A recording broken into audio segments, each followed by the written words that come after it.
Hello friends, स्वागत है आपके अपने YouTube channel Sunny sir class 10th में। आज के इस वीडियो में हम जानेंगे कि दर्पण किसे कहते हैं, दर्पण कितने प्रकार के होते हैं और समतल दर्पण के गुण और समतल दर्पण का उपयोग। ठीक है, इससे पहले हम लोगों ने क्लास 10th के साइंस जो हम फिजिक्स से स्टार्ट किए हैं, इसमें ये फर्स्ट चैप्टर चल रहा है रिफ्लेक्शन ऑफ लाइट्स। इसमें हम लोगों ने पढ़ लिया है कि प्रकाश किसे कहते हैं, अपारदर्शी पदार्थ किसे कहते हैं, पारदर्शी पदार्थ किसे कहते हैं, प्रदीप्त वस्तु किसे कहते हैं, प्रकाश के परावर्तन के नियम हम लोग ने पढ़ लिया है, प्रतिबिंब किसे कहते हैं, प्रतिबिंब कितने प्रकार के होते हैं, ये सब हमने ऑलरेडी पढ़ लिया है। अगर आप नहीं देखे हैं तो इस चैनल के प्लेलिस्ट में जाइए और वहाँ से क्लास 10th साइंस नाम का प्लेलिस्ट बना हुआ है, उसमें जो है वीडियो आप लोगों को प्रोवाइड किया जा रहा है। और ये रिफ्लेक्शन ऑफ लाइट का चौथा वीडियो है, इसमें हम आपको दर्पण से रिलेटेड क्वेश्चंस को बताएंगे। तो चलिए दर्पण को समझते हैं।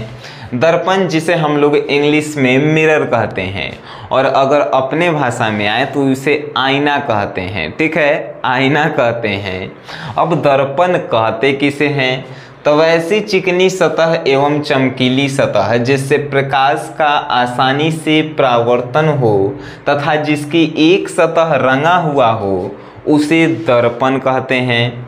ठीक है, दर्पण किसे कहते हैं? आईना आप लोग देख रहे हैं, वो जो है दर्पण है, यानी कि वैसा सतह जिससे प्रकाश का परावर्तन आसानी से हो, उसे दर्पण कहते हैं। एक और परिभाषा देते हैं, वैसा चिकना सतह जिससे प्रकाश का परावर्तन आसानी से हो तथा उसका दूसरा भाग रंगा हुआ हो, रंजित किया हुआ हो, रंजित मीन्स रंगा हुआ हो, उसे कहते हैं हम लोग दर्पण कहते हैं, मिरर कहते हैं। समझ गए? यानी कि वैसा सतह जिससे प्रकाश का परावर्तन आसानी से हो और उसका दूसरा भाग रंजित किया हुआ हो, रंगा हुआ हो, उसे हम लोग दर्पण कहते हैं। अब दर्पण के भेद कितने होते हैं? जैसे कि दर्पण के थोड़ा फिगर से भी समझा देते हैं।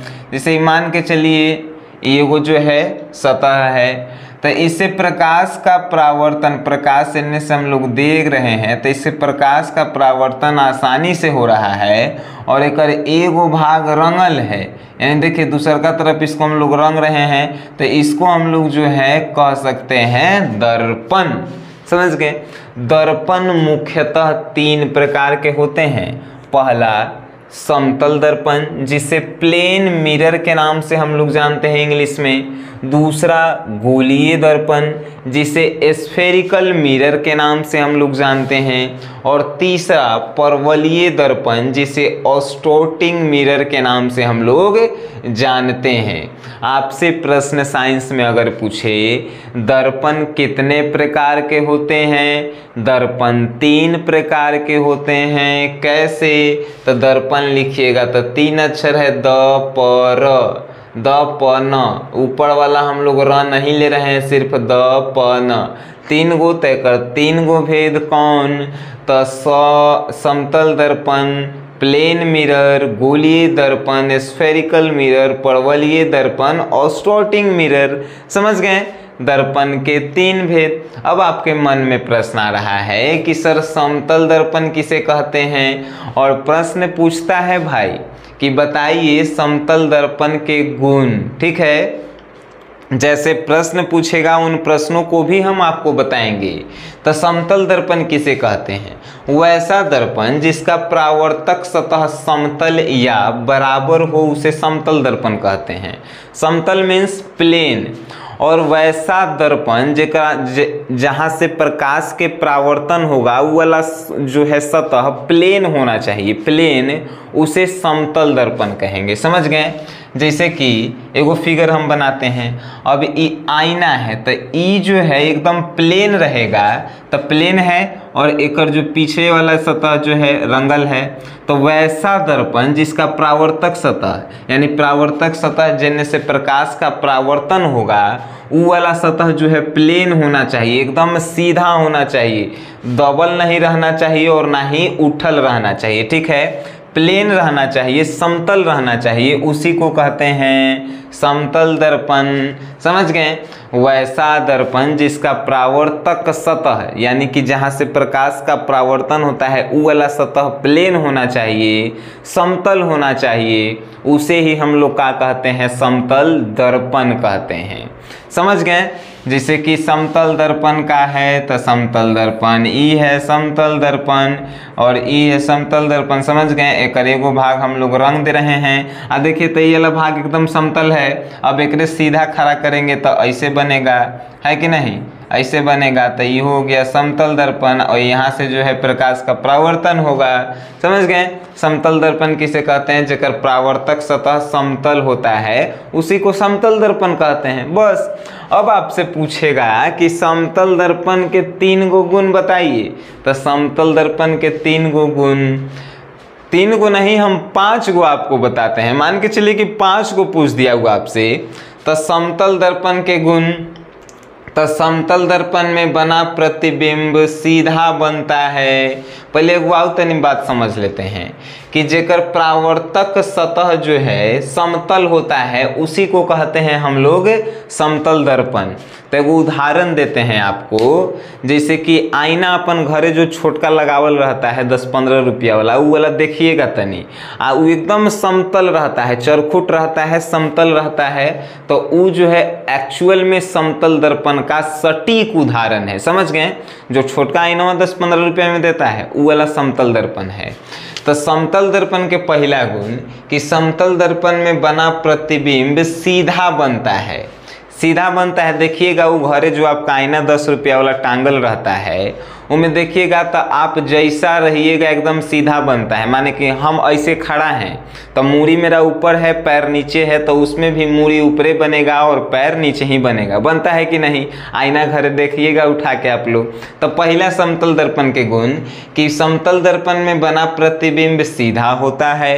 दूसरा कि समतल दर्पण में बना प्रतिबिंब काल्पनिक होता है, जिसे पर्दे पर उतारा नहीं जा सकता है। अब समतल दर्पण में बना प्रतिबिंब का होगा? काल्पनिक होगा। होगा कि नहीं? कैसे? तो आईना में देखिएगा अपन फेस जो छोटका आईना रहेगा आपके घरे, तो उसमें देखिएगा तो वो काल्पनिक होता है, सिर्फ उसको महसूस कर सकते हैं। अब उसको जो है उतार सकते हैं हम लोग, आईना में से बाहर निकाल सकते हैं? नहीं निकाल सकते हैं। तो समतल दर्पण में बना प्रतिबिंब काल्पनिक होता है, जिसे हम लोग पर्दे पर नहीं उतार सकते हैं। ठीक है, दूसरा गुण। तीसरा कि समतल दर्पण में जितना वस्तु आगे होता है दर्पण के, उतना ही जो है दर्पण में पीछे उसका प्रतिबिंब बनता है। आईना देखिएगा आप, जितना आगे आप करके देखिएगा उतना ही जो है आईना में जो है पीछे, जो कहे का मतलब कि मान के चलिए यहाँ आईना है, यहाँ हम आईना लिए हैं और यहाँ से हम देख रहे हैं, तो आईना में भी देखिएगा तो इतना ही दूर पे जो है आपका प्रतिबिंब बनेगा। नहीं आप समझें तो देखिए, जाइएगा जब रोडवा पे जो हजामती करता है सब, और जो आईना लगे रहता है सब, वो सब समतल दर्पण लगे रहता है सब। ठीक है, तो वो सब देखिएगा चरकुटा, तो चलते रहिएगा आप और कभी झांक के देखिएगा उसका आईना में, तो जितना दूर आप आईना से हैं उतना ही दूर आपके आईना में भी जो है प्रतिबिंब बनता है। यानी जितना दूर आप आईना के आगे हैं उतना ही दूरी जो है आपका आईना में जो है प्रतिबिंब बनता है। ये तीसरा गुण है कि वस्तु दर्पण के जितना आगे होता है समतल दर्पण में प्रतिबिंब उतना ही पीछे बनता है। चौथा गुण कि वस्तु की दूरी और प्रतिबिंब की दूरी आपस में बराबर होती है। चौथा गुण समतल दर्पण में वस्तु की दूरी और प्रतिबिंब की दूरी, यानी जितना दूरी पे वस्तु होता है उतना ही दूरी पर प्रतिबिंब जो है दर्पण में बनता है, तो वस्तु की दूरी और प्रतिबिंब की दूरी आपस में बराबर होती है। और पांचवा गुण कि समतल दर्पण में बना प्रतिबिंब पार्श्व उल्टा होता है। पार्श्व उल्टा कहने का मतलब कि दायां वाला बायां दिखाई देता है, बायां वाला दायां दिखाई देता है। देखिएगा सैलून में जाइएगा तो दायां हाथ बायां हाथ जो है दायां दिखाई देगा, है कि नहीं। तो सबसे पहला गुण समतल दर्पण के का था, तो समतल दर्पण में बना प्रतिबिंब सीधा होता है। दूसरा गुण का था समतल दर्पण का, तो समतल दर्पण में बना प्रतिबिंब जो है काल्पनिक होता है, जिसे पर्दे पे हम लोग नहीं उतार सकते हैं। तीसरा गुण कि वस्तु जितना दर्पण के आगे रहता है उसका प्रतिबिंब दर्पण के उतना ही पीछे बनता है। चौथा गुण कि समतल दर्पण में वस्तु दूरी और प्रतिबिंब दूरी बराबर होती है। पांचवा गुण कि समतल दर्पण में बना प्रतिबिंब पार्श्व उल्टा होता है, यानी दायां वाला बायां दिखाई देता है। समझ गए। अब पूछेगा कि समतल दर्पण के उपयोग कहाँ कहाँ है, तो दाढ़ी बनाने में हम लोग करते हैं। समतल दर्पण का उपयोग घरे जब दाढ़ी बनाते हैं तो करते हैं हम लोग समतल दर्पण का उपयोग। अपनी छवि देखने में करते हैं, अपन सुंदर फेस देखे में जो है समतल दर्पण का उपयोग करते हैं। टॉर्च के लाइट में, टॉर्चवा के देखिएगा लाइट का जो ऊपर वाला शीशवा होता है ओकरा में जो है हम लोग समतल दर्पण का उपयोग करते हैं। सोलर कुकर में, सोलर कुकर जिससे खाना बनता है तो उसमें हम लोग किसका, तो समतल दर्पण का उपयोग करते हैं। समतल दर्पण का आपसे पूछेगा कि समतल दर्पण के 3 उपयोग बताएं। टॉर्च में, सोलर कुकर में, दाढ़ी बनाने में, तो 3 गो उपयोग हो गया। तो आप जो है समतल दर्पण के बारे में आज जान गए कि समतल दर्पण क्या है, समतल दर्पण के गुण क्या है, समतल दर्पण के उपयोग क्या हैं, दर्पण किसे कहते हैं, दर्पण के कितने भेद हैं। तो कल हम लोग पढ़ेंगे गोलीय दर्पण किसे कहते हैं, गोलीय दर्पण, गोलीय दर्पण के कितने भेद होते हैं, उत्तल दर्पण क्या है, अवतल दर्पण क्या है, ये सभी जो है हम लोग कल के क्लास में पढ़ेंगे। जब तक ई आपको समझ में नहीं आएगा समतल दर्पण, आपको जो है गोलीय दर्पण समझ में नहीं आने वाला है। समतल दर्पण से क्वेश्चंस जो है पूछबे करता है, जैसे ऑब्जेक्टिव में पूछेगा कि प्रतिबिंब सीधा बनता है कौन से दर्पण में, समतल दर्पण, उत्तल दर्पण, अवतल दर्पण, इनमें से कोई नहीं, आपको पता रहना चाहिए। ठीक है, तो इस वीडियो को आप एक बार देखिए, फिर दोबारा आप एक बार फिर समझिए, क्योंकि वीडियो देखते ही जो है आपको याद हो जाएगा, ये मेरी जो है गारंटी है। ठीक है, हमें नींद लग रहा था फिर भी जो है आप लोगों के लिए वीडियो बना रहे हैं। तो जब इतना मेहनत हम आपको पढ़ाने के लिए कर रहे हैं तो आपको पढ़ के जो है बेटर स्कोर करना है, तो आप खुद भी जो है मेहनत कर सकते हैं।